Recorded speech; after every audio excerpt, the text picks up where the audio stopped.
उच्च दाबाच्या विद्युत वाहिनीची दुरुस्ती 20 एप्रिल रोजी होणार आहे। त्यामुळे बालिंगा जलउपसा केंद्रावरून निम्म्या कोल्हापूर शहराचा पाणीपुरवठा खंडित होणार आहे। 21 एप्रिल रोजी अपुरा आणि कमी दाबाने पाणीपुरवठा होणार असल्याने नागरिकांनी उपलब्ध पाणी काटकसरीने वापरावे असे आवाहन जल अभियंत्यांनी केले आहे। निम्म्या कोल्हापूर शहराला बालिंगा जल उपसा केंद्रावरून पाणीपुरवठा केला जातो। या केंद्रातील सब स्टेशनमधील उच्च दाब विद्युत वाहिनीचे काम 20 एप्रिल रोजी केले जाईल।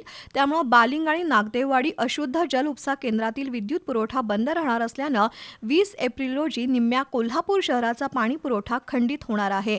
त्यामध्ये ए बी वॉर्ड आणि संलग्नित उपनगर आणि ग्रामीण भागाचा समावेश आहे। लक्षतीर्थ वसाहत, फुलेवाडी रिंग रोड, सानेगुरुजी वसाहत, संभाजीनगर, क्रशर चौक, आपटेनगर टाकी परिसर, राज्योपाध्ये नगर, कणेरकर नगर, नाना पाटील नगर, तुळजाभवानी कॉलनी, देवकर पाणंद, संपूर्ण शिवाजी पेठ, बिनखांबी गणेश मंदिर, महाद्वार रोड, उभा मारुती चौक, मंगळवार पेठेच्या काही भागात पाणी पुरवठा होणार नाही।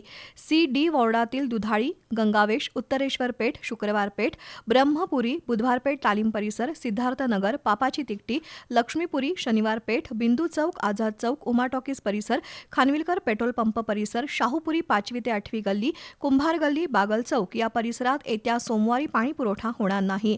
मंगळवारी अपुरा आणि कमी दाबाने पाणी पुरवठा होईल। त्यामुळे नागरिकांनी उपलब्ध पाणी काटकसरीने वापरावे असे आवाहन महापालिकेच्या वतीने करण्यात आले आहे।